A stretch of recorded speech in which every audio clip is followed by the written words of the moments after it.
Olá, quero saudar a todos em nome de nosso Senhor Jesus Cristo e da sua maravilhosa graça e paz.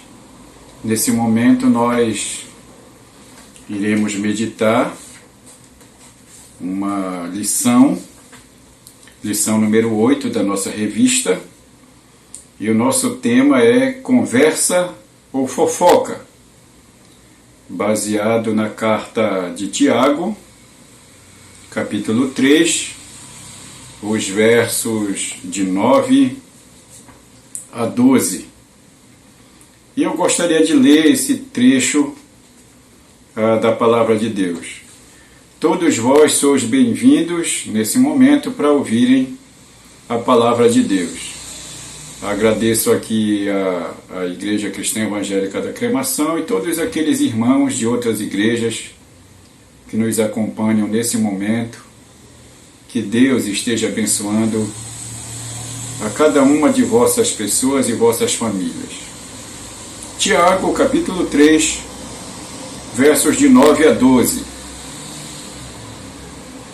Com ela bendizemos ao Senhor e Pai. Também com ela, no caso a língua, amaldiçoamos os homens, feitos à semelhança de Deus. De uma só boca procede bênção e maldição. Meus irmãos, não é conveniente que estas coisas sejam assim. Acaso pode a fonte jorrar do mesmo lugar o que é doce e o que é amargoso? Acaso, meus irmãos, pode a figueira produzir azeitonas, ou a videira figos? Tampouco fonte de água salgada pode dar água doce. A carta de Tiago, ela foi escrita no período da dispersão por Nero. De acordo com os primeiros versículos, ela se destina às 12 tribos dispersas, no caso, a igreja cristã, que era composta por judeus, que estavam foragidos, estavam fugindo. E Tiago, irmão de Jesus, ele escreve essa carta a essas 12 tribos dispersas no mundo de então.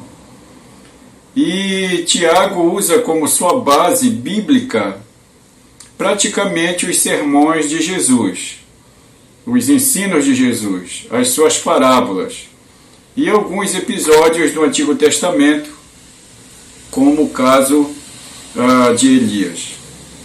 Sobre a língua, nesse capítulo 3, nós podemos ver algumas coisas. Ela tem o poder de dirigir, de acordo com o verso 3 e verso 4.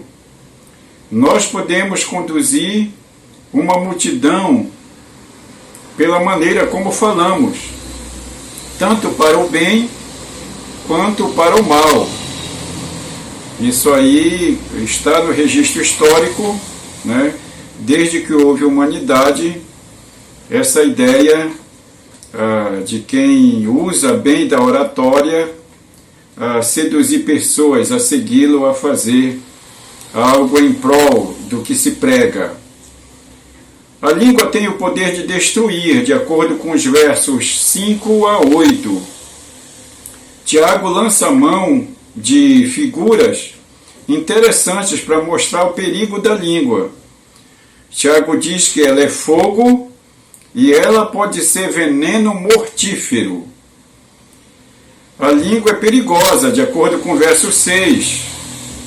A língua é indomável, de acordo com o verso 7.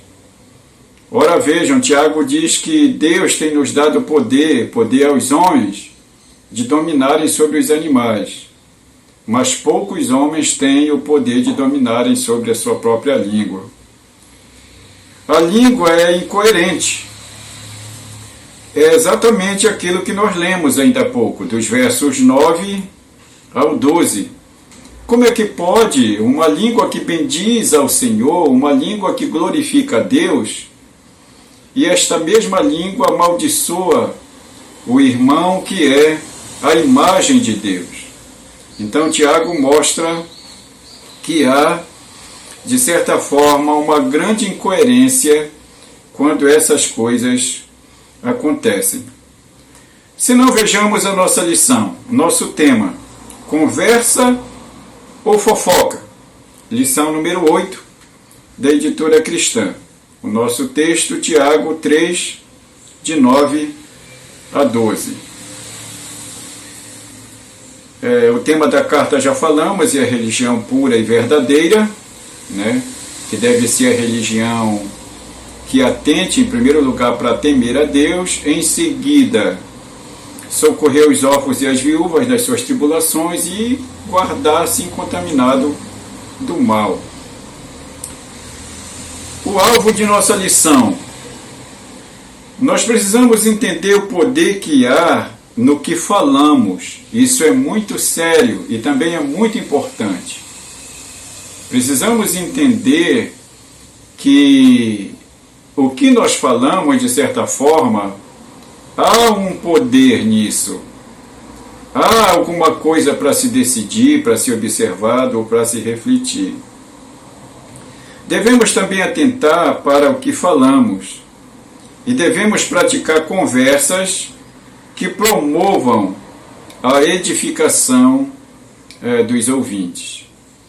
É interessante que tanto Jesus quanto o apóstolo Paulo, o apóstolo Pedro, Tiago, os grandes sábios da Bíblia, como Salomão e Davi, deram uma palavra de exortação, de ensino e de preocupação e de direção como devemos usar a nossa língua. Nós iremos ver duas coisas nesse momento. A primeira delas é que a língua pode afastar as pessoas. O mau uso da língua pode muito bem afastar as pessoas. Eu lembro-me de uma vez, um orador estava fazendo um discurso, estava dando um discurso em praça pública, e eu estava com mais 3 colegas ouvindo, e de repente esse orador começou a falar palavrões, começou a não usar a norma culta da língua portuguesa, e um desses colegas virou-se para mim e disse: poxa vida, esse que é o grande orador que nós vimos ouvir? Não sabe nem se expressar, não sabe nem empregar a língua. Bem, isso faz parte da oratória, mas Tiago não está preocupado com a sintaxe politicamente correta da língua. Tiago está preocupado com o efeito daquilo que falamos, que pode não glorificar a Deus e que pode não edificar a vida dos ouvintes. Mas com isso não quero dizer que eu e você não possamos estudar bem a nossa língua, no caso a nossa gramática, mas a ideia aqui da língua, membro que está na nossa boca, que normalmente jorra o que pensamos, o que está no nosso coração, a preocupação de Tiago ela é muito grande, irmãos e amigos. Porque a primeira coisa, a língua pode afastar as pessoas. O mau uso das palavras pode afastar as pessoas. O mau efeito das palavras pode causar danos às pessoas. O mau controle das palavras pode muito bem ser danoso, tanto para aquele que fala, quanto para aquele que ouve. A segunda coisa que a revista traz, o segundo ponto, é que a língua pode dificultar a reaproximação das pessoas. De acordo com os autores, os editores da revista, a língua faz isso porque, em primeiro lugar, ela provoca discórdia entre os irmãos. Em segundo lugar, ela provoca desconfiança entre os irmãos. E em terceiro lugar, ela provoca mágoa no coração dos irmãos. Aqui é importante também ponderarmos um detalhe. A minha avó dizia que há na igreja crentes parece ovos, não podem ser tocados que já vão se quebrando. Eu acredito que nós precisamos ter um equilíbrio, precisamos ter aqui um princípio regulador. O crente também que se ofende com tudo, ele pode muito bem estar inserido aqui. Aquele que acha que tudo é para ele, que tudo se ofende, ele precisa também ver a sua posição, o que realmente ele está fazendo com a sua fé, né? Porque qualquer coisa também que venha nos abalar, isso mostra um desequilíbrio de fé. E Tiago diz que a nossa fé deve ser firme, deve ser com obras, né? Por outro lado também, pode existir um grupo que ofende e acha que isso não é nada. Então nós precisamos ter muito cuidado, ter muito equilíbrio para lidar com esses dois polos.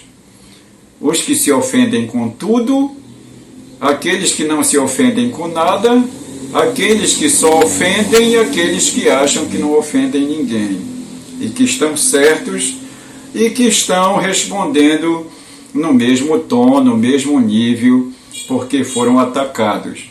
Mas Tiago diz que todo homem seja pronto para ouvir,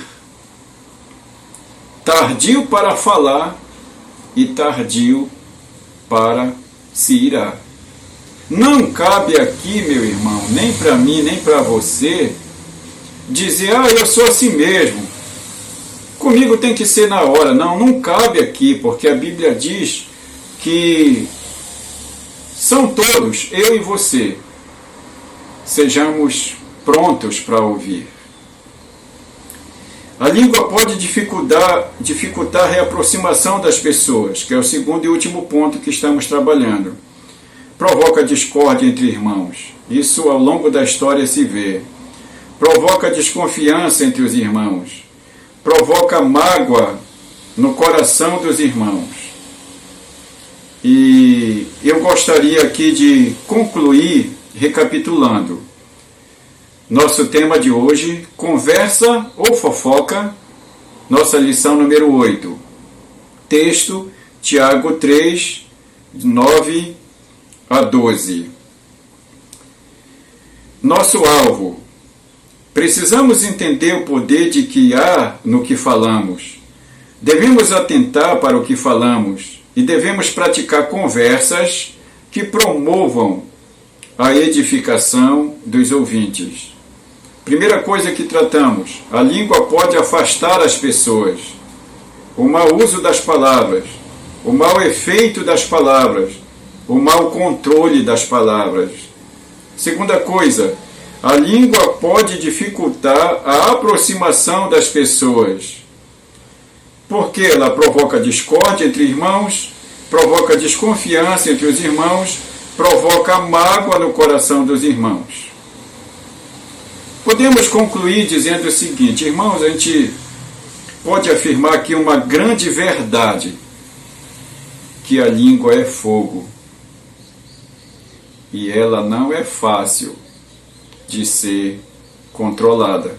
Somente pela graça, pela misericórdia de Deus, oração, dedicação, controle, domínio próprio, que nós vamos fazer com que a língua seja um instrumento para a glória de Deus. A segunda verdade é que se não obedecemos à palavra de Deus, a nossa língua pode tornar o órgão favorito do diabo. É verdade, quem disse isso foi Moody. Se nós não obedecermos à palavra de Deus e colocarmos a nossa língua, tudo o que falamos, sob a vontade e domínio de Deus, esse órgão pode se tornar um instrumento do diabo. Terceira verdade. Controlar a língua é um sinal de sabedoria, é um sinal de equilíbrio emocional e de uma vida consagrada a Deus. Provérbios fala que é tido por sábio aquele que controla a sua língua, ou aquele que, ao invés de falar tolice, se cala. Quarta aplicação. Todos nós devemos orar para que Deus, o nosso Pai, através da ação do Espírito Santo em Cristo Jesus, nos ajude a fazermos de nossa língua um instrumento que glorifique a Deus e promova a edificação da Igreja e o reino de Deus através do Evangelho. Quando olhamos na história, nós temos várias literaturas que retratam isso, mas eu quero mencionar aqui só 3 filmes que talvez sejam mais conhecidos por vocês que estão me ouvindo nesse momento. O Holocausto, A Lista de Schindler e O Pianista mostram o quanto é perigosa a língua, o quanto alguém pode seduzir pessoas ao erro e inclusive a igreja. Então, irmãos, tenham cuidado. Vamos colocar nossa língua sob o domínio da graça de Deus, do Espírito Santo e da Palavra de Deus. Que Ele nos abençoe nesse momento e que venhamos crescer mais e mais na graça e no conhecimento de nosso Senhor Jesus Cristo. Sejam todos abençoados, em nome do Pai, do Filho e do Espírito Santo. Amém.